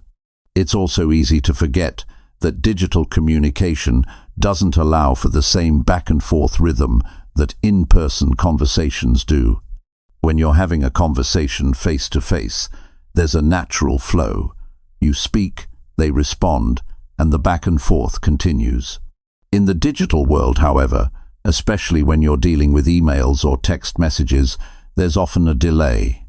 This can lead to frustration, especially if you're waiting for a response or if the other person takes a long time to reply. One of the most important things you can do is be patient and understanding. Remember that the other person might not be sitting right in front of their phone or computer, and their response might take a little longer than you'd like. In addition to patience, clarity is paramount in digital communication. Without the opportunity to ask questions on the spot or clarify misunderstandings immediately, it's easy for your message to get lost in translation. Be as clear and concise as possible and avoid overcomplicating things. It's tempting to include lots of details or explanations, but the more you write, the more potential there is for confusion. Stick to the main points and ensure that your message is easy to understand. If you're making a request or giving instructions, break things down step by step to avoid any ambiguity. Another challenge with digital communication is the risk of misinterpretation. When you don't have the full range of vocal tone and body language to support your message, it's easy for someone to misread your words. For example, a short, blunt message can come across as rude or impatient, even if that wasn't your intention. Emojis, GIFs, and punctuation marks can help convey tone, but they can't always capture the full meaning. If you're ever in doubt, it's worth considering whether a phone call or video chat might be a better option for a more sensitive or important conversation. Sometimes it's easier to understand someone's tone or intent when you can hear their voice or see their face. The digital world also creates an environment where communication is often asynchronous. In other words, you may not always be communicating in real time, and that can create problems, especially when you're trying to coordinate with others. For example, in a work setting, emails or project management platforms might not provide instant responses, which can slow things down. It's essential to manage expectations in this space.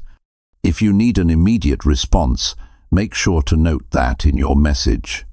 Use phrases like, "Please reply as soon as possible," or "Looking forward to your response today." Conversely, if you don't need an immediate reply, let the other person know that they can take their time to respond. Context plays a significant role in digital communication, and without it, things can get easily misunderstood. When you're sending a message or email, be aware of the context in which you're communicating. Are you responding to a work email? Are you having a casual chat with a friend? The context will dictate the tone and level of formality your message should have. A message to a colleague might require a more formal tone, while a text to a close friend can be more relaxed and informal. Misjudging the tone of your message based on context can lead to awkward situations or confusion. In professional settings, it's often better to err on the side of caution and use a more formal tone. In personal settings, you can be more informal, but even then, consider how your words might be received. One major advantage of digital communication, though, is that it gives you time to think. In a face-to-face conversation, you often have to respond quickly, which can sometimes lead to missteps or regrets. In digital communication, you have the luxury of taking a moment to consider your response. If you're feeling emotional, it can be helpful to step away for a while before responding to an email or text message. This pause gives you the chance to think more clearly and respond in a way that you won't regret later. It's also important to take your time to process information before replying. If you're reading a message that triggers an emotional reaction, give yourself permission to pause and reflect before firing back a response. Timing is also crucial in the digital world. Some messages are time-sensitive, and responding in a timely manner can prevent unnecessary delays or complications. In work settings, for instance, delayed responses can slow down progress and create frustration. On the other hand, in more casual or personal conversations, waiting a little longer to respond may be perfectly fine. However, regardless of the situation, it's always respectful to acknowledge receipt of a message, especially if you need more time to respond thoughtfully. A simple, "Got your message, I'll get back to you soon," can go a long way in letting the other person know that you haven't ignored them. Another key aspect of digital communication is setting boundaries. Since we're always connected, whether through our phones, computers, or other devices, it can be easy to feel like we have to be available 24/7. But that's not realistic, and it's important to set boundaries to protect your time and mental health. Be clear with others about when you're available to respond and when you're not. If you don't want to be bombarded with messages late at night or on weekends, let people know. Setting these boundaries helps you maintain control over your time and allows you to engage in digital communication without feeling overwhelmed. At the same time, digital communication can create opportunities for stronger relationships. Being able to reach out to someone at any time, whether through a quick text or a message on social media, allows us to maintain connections with people who may live far away or whom we don't see often. Digital platforms can keep relationships alive in ways that weren't possible in the past. However, the key is to remain intentional with how you communicate. Even though you're using digital tools, the goal should always be to foster genuine, meaningful connections. Whether you're texting a friend, responding to an email, or engaging on social media, the way you communicate should still reflect the values of kindness, respect, and authenticity. Ultimately, successful communication in the digital world is about being mindful of how you present yourself through your words. Whether you're typing a quick text, crafting a professional email, or sending a social media post, the goal is always the same: clear, respectful, and thoughtful communication. In the digital world, where so much of our communication happens online, it's easy to overlook how powerful words can be. But if you approach each interaction with intention, patience, and clarity, you can navigate the challenges of digital communication and use it to build stronger, more meaningful relationships. Chapter 11. Reading between the lines. When you communicate with someone, what they say is only part of the story. It's just as important to listen to what's not being said, the things hidden beneath the surface, between the words. This is where reading between the lines comes in. It's about tuning into the subtle signals that others give you, their body language, tone of voice, facial expressions, and even the pauses in conversation. These cues tell you things that words alone cannot express, and understanding them can dramatically improve your communication. People don't always say exactly what they mean. They might be too afraid to speak up, unsure of how to express themselves, or even trying to protect someone else's feelings. In these moments, you need to be a little detective. It's about being observant and sensitive to the underlying emotions, motives, and intentions that lie behind someone's words. This doesn't mean jumping to conclusions or reading too much into things, but rather looking for signs that can help you better understand where the other person is coming from. For instance, imagine you're having a conversation with a coworker about a project that's behind schedule. On the surface, they might simply say, "We're working on it, but there are some delays." You could take that at face value and move on, but if you pay attention, you might notice that they're avoiding eye contact, speaking quickly, or fidgeting nervously. These small physical cues suggest that something deeper might be going on. Maybe they're frustrated or worried but don't want to admit it. By noticing these signs, you can adjust your response, asking more thoughtful follow-up questions or offering support in a way that addresses their real concerns. Reading between the lines can also help you detect hidden emotions. Sometimes, people say one thing but feel something entirely different. A person might tell you they're fine when they're clearly upset, or they might agree to something even though you can tell they're not completely on board. These moments require you to read between the lines and recognize that their words are just the surface.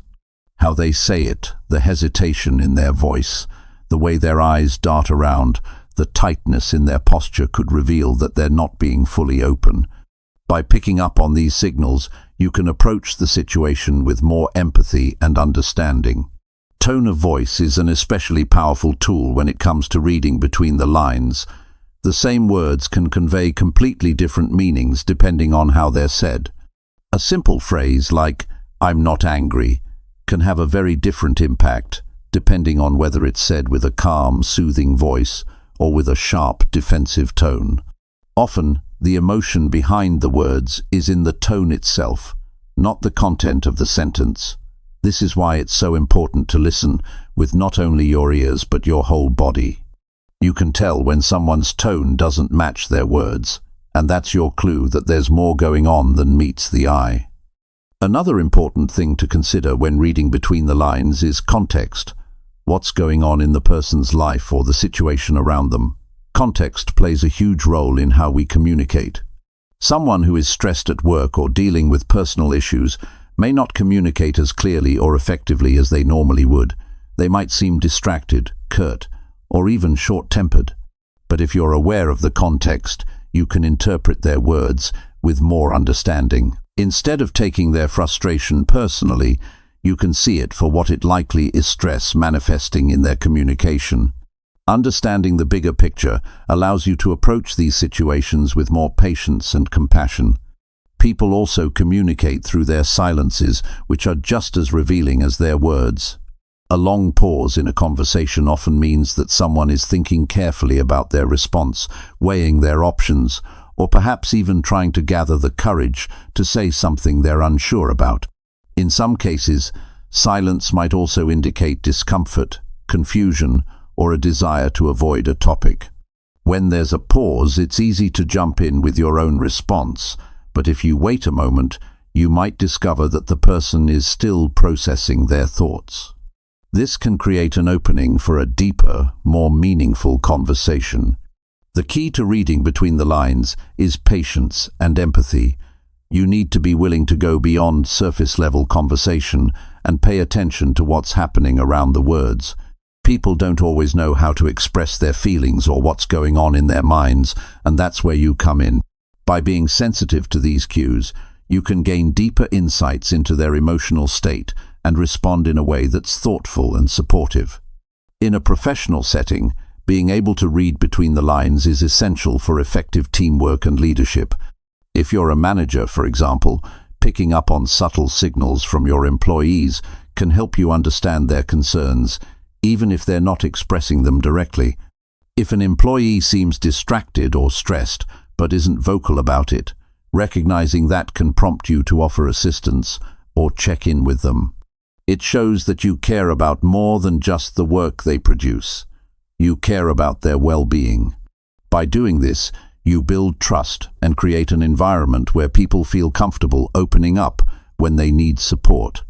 But reading between the lines isn't just for professional settings. It's also crucial in personal relationships. In your interactions with family and friends, being able to pick up on subtle clues can deepen your understanding of their emotional world. For example, a friend who is always upbeat and positive might suddenly seem withdrawn or quiet. On the surface, they may say everything is fine, but by noticing their change in energy, you can ask more gently, "Is everything okay? You seem a little off today." This not only shows that you're paying attention, but it also offers them a chance to share their thoughts and feelings, even if they're hesitant to do so. Being sensitive to the subtext of conversations also involves being aware of your own reactions. Sometimes, we interpret others' words through the lens of our own emotions and biases. If you're feeling anxious or defensive, you might read a neutral comment as critical or dismissive. This is why it's so important to stay grounded and try to separate your emotional state from the conversation. When you're calm and open, you're more likely to see the situation clearly and understand the other person's true intent. To be effective at reading between the lines, you have to cultivate a certain level of awareness. Awareness of the person you're speaking to, their body language, tone, and the context of the conversation. Awareness of your own emotions and biases. And above all, awareness of the importance of being a good listener, not just to the words, but to everything else going on around them. When you read between the lines, you don't just listen to what someone is saying, you listen to what they're not saying. You notice the things they might not even realize they're revealing through their body language, silence and tone. And with that understanding, you can communicate in a way that's more thoughtful, compassionate, and aligned with their true needs. Chapter 12. Giving feedback that helps. When it comes to giving feedback, many people approach it with a sense of trepidation. No one likes to feel criticized, and no one enjoys delivering negative feedback either. But the reality is, feedback, when delivered correctly, can be one of the most powerful tools for growth, improvement, and stronger relationships. The challenge is learning how to give feedback in a way that is constructive, helpful, and promotes positive change, without causing defensiveness or discouragement. The first thing to understand about giving effective feedback is that it's not about the person, it's about the behavior or the action. When feedback is given as a judgment of someone's character, it often leads to hurt feelings and resistance. However, when it focuses on actions or outcomes, it's easier for the person receiving the feedback to see it as something they can change or improve. For example, instead of saying, "You're always late," which might feel like an attack on someone's character, it's better to say, "I've noticed you've been coming in after the start of the meeting recently. Is there something going on that we can address?" This shifts the conversation from being about the person's flaws to addressing a specific behavior that can be improved. Clarity and specificity are key. Feedback that is vague or general is often unhelpful. If someone doesn't know exactly what they did wrong or what they could do differently, they can't take meaningful steps to improve. Instead of saying something like, "Your work needs improvement," try to give clear, actionable advice. The report you submitted had several sections that were unclear, and there were some important details missing. Next time, it might help to double-check the data and make sure all relevant information is included. When feedback is clear, the person receiving it knows exactly what needs to be done to make improvements, and they feel empowered to take action. Another important element of effective feedback is timeliness. The sooner you give feedback, the more likely it is to be helpful. If too much time passes between an event and the feedback, the person may not remember the situation clearly, or it may feel disconnected from the issue at hand. In some cases, waiting too long can make the feedback feel like a criticism rather than a constructive tool for improvement. For example, if an employee gives a presentation with a few mistakes, providing feedback immediately after the presentation allows them to correct the issues and apply the feedback in real time. If you wait until a week later, the impact of the feedback diminishes, and they may struggle to make the connection between the feedback and the specific behavior. Feedback should also be balanced. This doesn't mean giving someone praise just to soften the blow of criticism, but it does mean making sure to highlight the things that were done well, in addition to pointing out areas for improvement. This creates a more supportive atmosphere, where the person receiving feedback feels acknowledged for their strengths, rather than feeling like they're only being criticized. A simple structure like the sandwich method, where you begin with positive feedback, then discuss areas for improvement, and end with something encouraging, can be very effective. However, be careful not to use this approach in a way that feels formulaic or insincere. The goal is to make the feedback balanced and constructive, not just to sugarcoat the criticism. One of the most important aspects of feedback is ensuring it's actionable. It's easy to say, "You need to improve your communication skills," but it's much more helpful to say, "It would be great if you could speak more slowly in meetings," and make sure to summarize key points to help everyone follow along. This type of feedback gives the person clear steps they can take to make improvements. The more specific you can be about what they need to change and how they can go about doing it, the more likely they are to make those changes successfully. But giving feedback isn't just about the words you use, it's also about how you say them. Your tone, body language, and overall approach play a huge role in how feedback is received. If your body language is defensive or your tone is condescending, the person on the receiving end will likely become defensive themselves, and the conversation will not be productive. It's essential to approach feedback with a spirit of collaboration, not confrontation. Make sure you're conveying that your intent is to help them improve and grow, not to criticize or punish. A calm, friendly tone combined with open body language can make a huge difference in how feedback is received. In some cases, especially when the feedback is more personal or sensitive, it's important to have a safe space for the conversation. Giving feedback in public can sometimes cause embarrassment, leading the person to shut down or react negatively. Instead, try to create an environment where the person feels comfortable discussing the feedback without fear of judgment. Whether it's a private meeting, a one-on-one conversation, or a more informal chat, ensuring that the setting feels safe and supportive will make it easier for the other person to accept and act on your feedback. When receiving feedback, how you react is just as important as how the other person delivers it. No matter how constructive the feedback may be, it's natural to feel defensive, embarrassed, or even upset. But it's important to remember that feedback is an opportunity to learn and grow, not an attack. It's helpful to take a moment to listen, ask clarifying questions if necessary, and really understand what the other person is saying before reacting. If you need time to process the feedback, it's okay to ask for it. Responding calmly and thoughtfully shows that you're open to improvement and committed to making the necessary changes. Feedback isn't just for problems, it's also for praise and encouragement. It's easy to forget that positive feedback is just as important as negative feedback. In fact, people often respond even better to positive reinforcement than to criticism. When you recognize and acknowledge someone's efforts or successes, it motivates them to continue performing at a high level. So, if you see someone doing something well, don't be shy about giving them feedback that highlights their strengths. A little encouragement goes a long way in building confidence and trust. Ultimately, the goal of feedback is to create a culture of growth and mutual respect.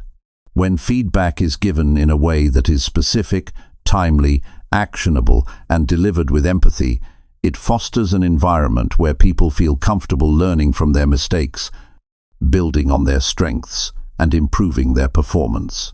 This creates an atmosphere of trust and collaboration where everyone can thrive.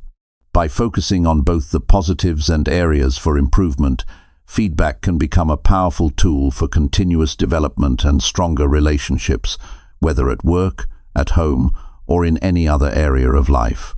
Chapter 13. Telling stories people remember. Telling stories has always been a powerful way to connect with people. Since the beginning of human history, we've communicated through stories, whether through word of mouth, written records, or now through digital platforms. Stories are compelling because they engage us emotionally.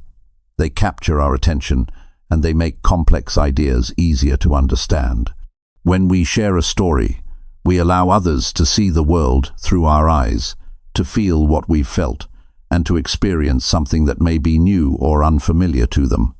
The art of telling stories that people remember isn't something reserved for professional speakers, writers, or marketers. It's something that each of us can develop and use in everyday conversations. Whether we're sharing an experience with a friend, telling a colleague about a project, or trying to motivate a team, stories can make all the difference. But it's not just about the content of the story, it's about how we tell it. A well-crafted story can turn a mundane message into something memorable. At the heart of any great story is an element of relatability. People remember stories that resonate with them personally. If you're sharing a story, think about who your audience is and how they might relate to the experiences you're talking about. What challenges have they faced that are similar to the ones in your story? What emotions are they likely to feel based on the situation? The more you can tap into the emotions, struggles, and desires of the people you're speaking to, the more likely your story will stick with them. But relatability alone isn't enough. Structure is key. Every good story has a beginning, middle, and end. Without these, a story can feel aimless or disjointed. In the beginning, you want to introduce the characters or the situation. You want to set the scene and give the audience enough context to understand what's at stake. The middle of the story is where the conflict or challenge arises. This is where things get interesting, where the audience starts to feel the tension.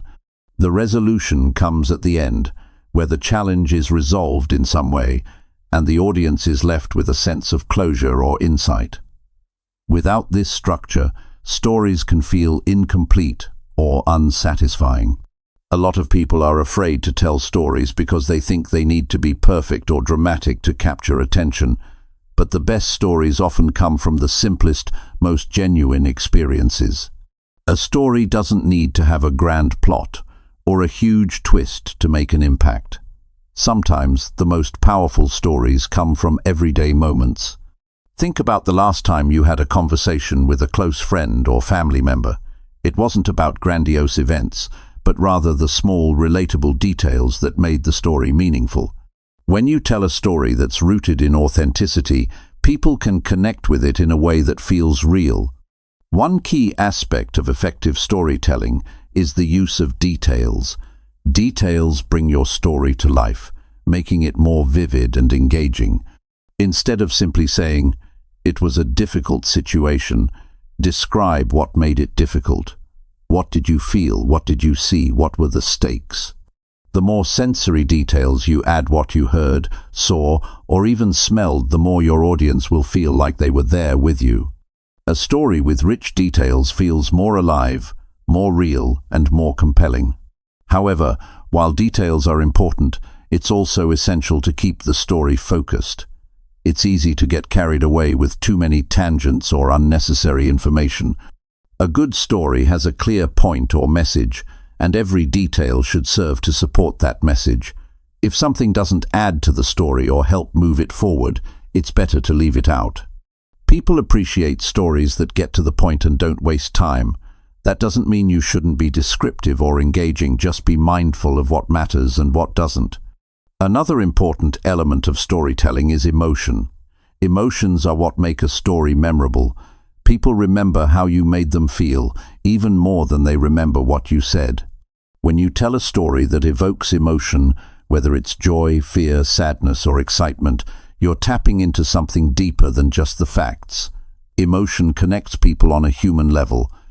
It makes them feel something that resonates with them long after the conversation is over.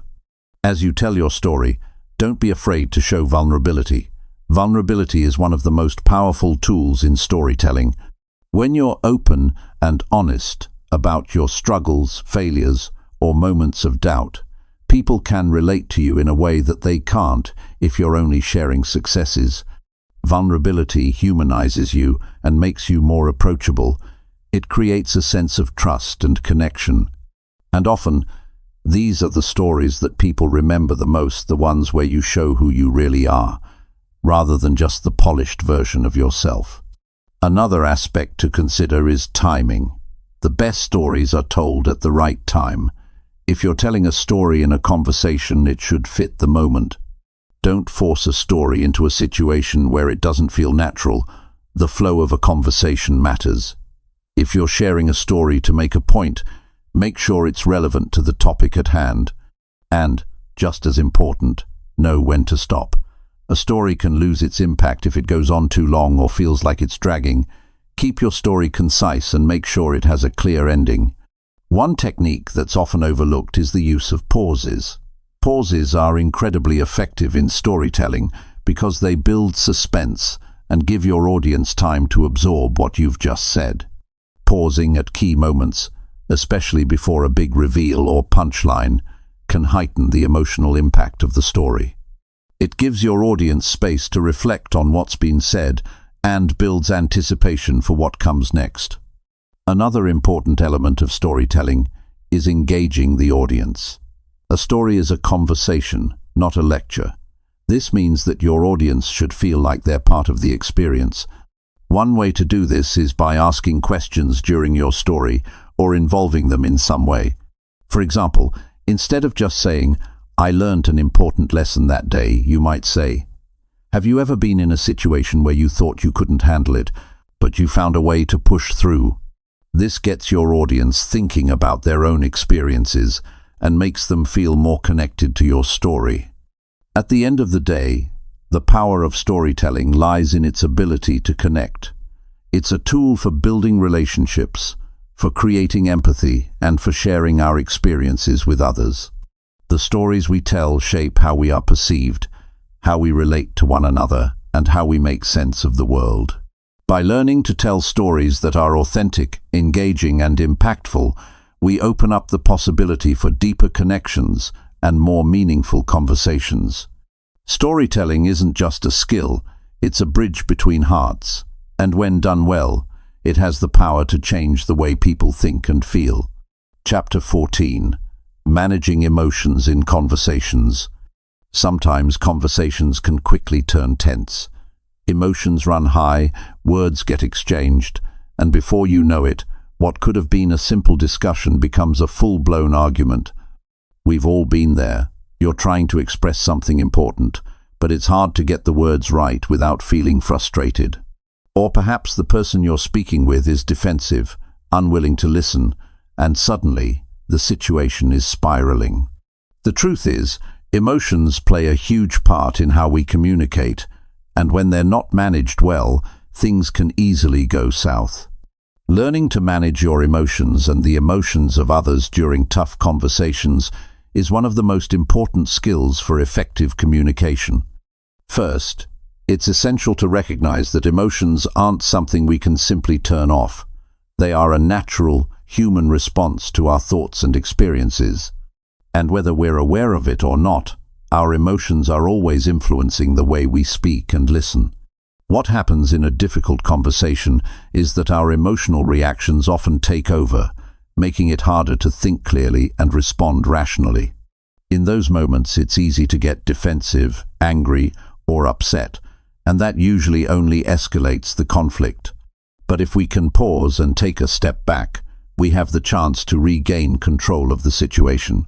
One of the first steps in managing emotions in conversations is becoming aware of how we feel. It sounds simple, but how often do we actually stop and check in with ourselves before reacting to something someone else has said?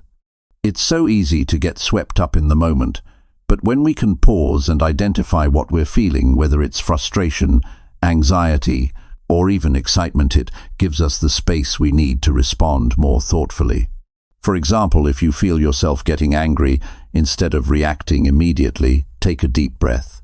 Recognize that the anger is there, but that it doesn't have to control your response. Acknowledging your emotions gives you the power to decide how to respond, rather than letting your feelings dictate your actions. It's also important to recognize that emotions aren't just internal. They're often visible to others through our body language, tone of voice, and facial expressions. You might feel calm on the inside, but if your arms are crossed, your voice is sharp, or you're avoiding eye contact, the other person will pick up on that. They'll interpret your behavior as defensive or closed off, even if that's not your intention. Being aware of these nonverbal cues can help you manage the message you're sending. When you feel emotions starting to rise, try to keep your posture open, your tone neutral, and your facial expressions soft. It's not always easy, but it can make a huge difference in how the conversation unfolds. Another way to manage emotions in tough conversations is to practice active listening. Often, when emotions run high, we stop listening and start thinking about what we're going to say next. We're too focused on defending our own point of view that we fail to truly hear the other person's perspective. This creates a barrier between you and the person you're speaking with. Instead of trying to form a response while they're talking, focus entirely on what they're saying. Listen to understand, not to react. This can lower the emotional intensity of the conversation because it shows the other person that you care about their thoughts and feelings. When they feel heard, they're less likely to escalate the conversation, and you can both work toward a more productive outcome. Another tactic to manage emotions is empathy. When you understand where the other person is coming from, it becomes easier to keep your emotions in check. Try to put yourself in their shoes and imagine what they might be feeling. If someone is upset, it might not be about you. It could be because of a personal struggle they're dealing with, or they may feel unheard or dismissed. When you approach the conversation with empathy, it's easier to stay calm and respond with compassion, even if you don't agree with everything they're saying. Sometimes, no matter how hard we try, the conversation simply becomes too heated. When this happens, taking a break can be one of the most effective tools for diffusing the situation. There's no shame in pausing the conversation and saying, "I think we both need a moment to cool off." Stepping away from the situation gives both people the opportunity to gather their thoughts, calm down, and return to the conversation with a clearer mind. This is especially important if emotions are starting to get the best of both parties. It's often the case that the conversation will be more productive once both people have had time to reflect on what's been said and what they want to achieve. Another way to manage emotions is through positive self-talk. It's easy to get caught up in negative thinking when we feel emotionally triggered. We might start thinking, "This person is never going to understand me," or "I'm just wasting my time."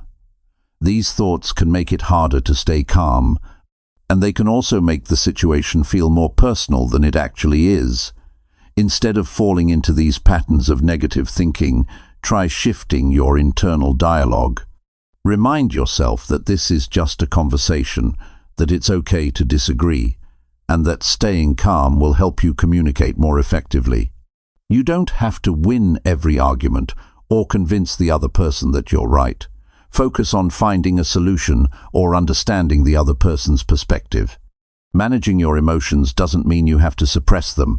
It's not about pretending that you're fine when you're not. Rather, it's about channeling those emotions in a way that doesn't derail the conversation.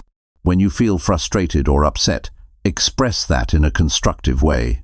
Instead of saying, "You always do this," try something like, "I feel frustrated when this happens because it makes it hard for me to communicate." By framing your emotions in terms of how they affect you, rather than blaming the other person, you open the door for a more productive dialogue. Sometimes the best way to manage emotions is simply to stay present. When things get emotional, our minds often race ahead, imagining all sorts of outcomes and possibilities. This can make it harder to stay grounded in the present moment, which is essential for effective communication.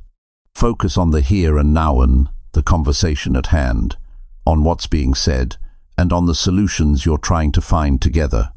Staying present will help you keep your emotions in check and maintain a clear head throughout the exchange. Difficult conversations are a natural part of life. No one enjoys them, but they are often necessary for growth and progress, whether in personal relationships or professional settings. By learning to manage emotions, both your own and others, you can ensure that these conversations remain productive and respectful. When emotions are handled well, it becomes easier to communicate honestly, solve problems, and build stronger, more meaningful connections with the people around you. And in the end, that's what effective communication is all about. Chapter 15. Sometimes silence is the best response. There's a lot of power in silence. In the rush to always say the right thing, to keep the conversation going, we often overlook the strength that comes from pausing and giving space. Silence can be a powerful tool, especially in tough conversations or when emotions run high. At times, it's more than just not speaking. It's an intentional pause that allows both you and the other person to reflect, digest, and perhaps reconsider what's been said. Knowing when to be silent is just as important as knowing when to speak. Imagine a moment when a heated argument is unfolding. Words are flying back and forth. Tensions are rising, and you can feel the situation escalating. What if, instead of continuing to argue, you chose to step back and embrace the silence? Instead of saying something you might regret later, you simply take a breath and let the moment pass. By holding back from responding right away, you create an opportunity to calm down, think clearly, and avoid making the situation worse. Silence can be a way to regain control and prevent things from spiraling. Often, when we're involved in a conversation, we're thinking ahead to what we want to say next, especially if we feel strongly about something.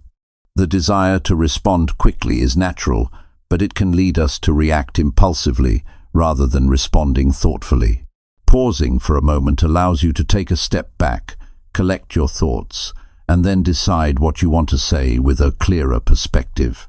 In those moments, silence can be the wisest choice, especially if your emotions are running high or if the conversation is becoming unnecessarily tense.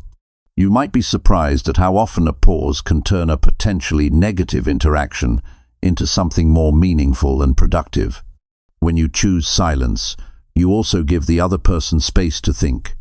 Sometimes, people don't know how to express themselves clearly, and in that silence, they may come to realize what they really want to say. It's easy to get caught up in the need to fix the situation or find a resolution right away. But the truth is, some answers need time to surface. Silence allows both parties to reflect and think before reacting. And when both sides have that opportunity, it often leads to more thoughtful, less reactive communication. There's also something deeply respectful about silence in conversation.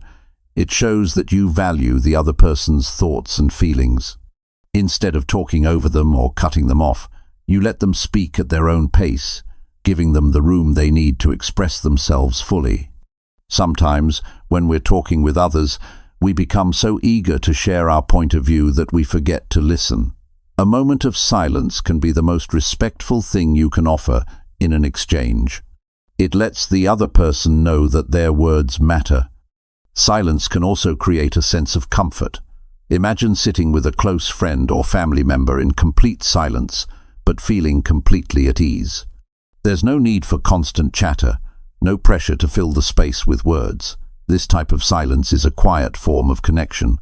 It's the kind of silence that doesn't need to be uncomfortable because it's built on trust and understanding. It's the same kind of silence that can exist between two people who've shared a long day together, not needing to speak to feel close. In the right context, silence isn't an absence of connection. It's a space where both parties can simply be without the pressure to perform in a conversation. In a tough conversation, silence can help you avoid saying things you might later regret. We've all had moments when we've let words slip out in the heat of the moment, words that we wish we could take back. Silence is a safeguard against that.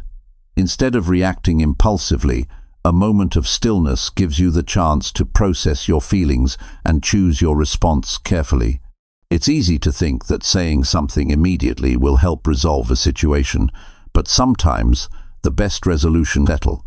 By holding your tongue, you create space for yourself and for the other person to approach the situation with a clearer mind. One of the most profound aspects of silence is its ability to change the dynamic of a conversation. Sometimes, when we're speaking with someone who's upset or angry, they might be expecting us to react in a certain way. They might be anticipating a defensive response, or they might want us to counter their argument. But when you stay silent, it can disarm them. It forces them to reconsider their own approach, and sometimes even make them stop and reflect on what they've said. The lack of response is often enough to shift the tone of the conversation from confrontation to collaboration. By choosing silence, you give yourself the chance to break free from the usual cycle of escalation. Silence can also give us time to listen, to really hear what the other person is saying, without interrupting or jumping to conclusions. Often, when we're caught up in a conversation, we're more focused on our own agenda than on what the other person is trying to communicate. But if you can pause and listen deeply, it can lead to deeper understanding and stronger communication. The silence gives you a moment to truly absorb their words without the pressure of responding right away. There's a certain power in choosing silence as a response. It's not weakness, it's strength. It's knowing that not every situation requires a response, and that sometimes the most powerful thing you can do is simply be present and listen. This kind of silence can be an act of self-control and emotional intelligence. You're demonstrating that you're not controlled by your immediate impulses, but that you're thoughtful, composed, and willing to allow the conversation to evolve on its own terms. When you're in a heated conversation or when tensions are high, sometimes silence can be the very thing that creates space for healing. Words can hurt, they can wound, and they can escalate conflict. But silence? Silence creates the opportunity for both people to reflect and recalibrate. It gives the conversation room to breathe, and in that space, the chance to find clarity. Silence is not about avoiding difficult conversations or avoiding conflict altogether. It's about being intentional with your words and actions, knowing when to speak and when to stay silent. Silence is not a gap in communication. It's a tool that, when used correctly, can make your communication more thoughtful, respectful, and effective. In a world where we're constantly bombarded with information and conversation, sometimes the most powerful thing you can do is pause and allow space for silence.